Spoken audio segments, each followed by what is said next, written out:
Let's go over how to pronounce the German O umlaut. If you only learned how to pronounce this one way, you might be pronouncing it wrong half the time.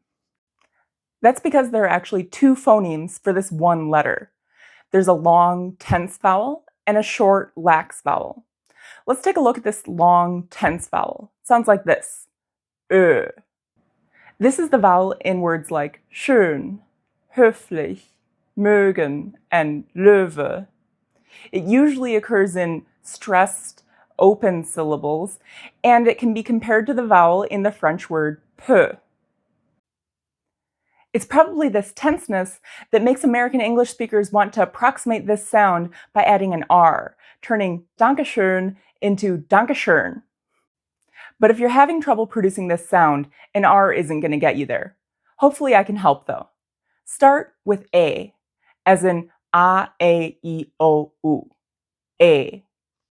Now that you've got A, leave everything where it is on the inside of the mouth and move your lips to a rounded position. So A, Ö, A, Ö. Hopefully that helps. If you want to practice this sound, here's a sentence. Die Söhne mögen schöne Möbel. Die Söhne mögen schöne Möbel. I want to move on now to the short lax phoneme. It sounds like this. Ö. Ö as in göttlich. And this occurs mostly in closed syllables. And I've got some examples for you. Können, Götter, öffnen, Löcher, möchte. And you'll notice that this is harder to approximate with an R. Möchte, Götter. So that indicates that it is lax because that R is very tense. And that's why we approximate that tense one with an R, like Dankeschön. And this Ö is a lax vowel. So that's why we don't, it doesn't sound like an R. So Götter doesn't sound like Goethe. Goethe is not lax, though. That was kind of like a near minimal pair.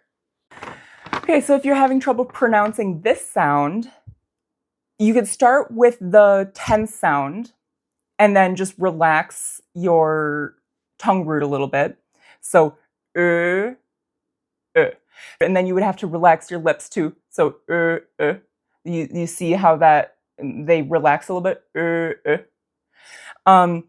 But you could also start with instead of e.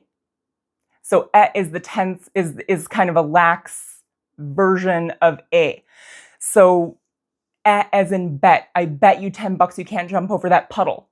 Start with and same thing we did with a. You leave everything on the inside where it is, and you move your lips to a rounded position. So and when you move your lips to that rounded position, it's not too tense. It's kind of a relaxed And I've got a sentence to practice this sound for you. Die Küche möchten öfter löffeln. Die Küche möchten öfter löffeln. We've got two phonemes here. We've got the long, tense phoneme, like König, and the short, lax phoneme, like like öffnen.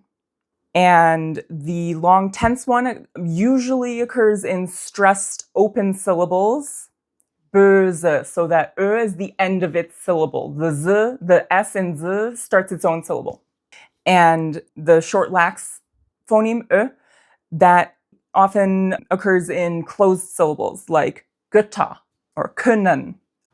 One more sentence for you to practice both phonemes in one sentence. So, die Götter möchten schöne Löwen hören. Die Götter möchten schöne Löwen hören. Die Götter möchten schöne Löwen hören. I'm going to break it down for you. Die Götter, Götter, lax. Möchten, möchten, lax. Schöne, tense. Löwen, tense. Hören, tense. I hope this video has been helpful for you. Like and subscribe to help my channel grow. Thank you.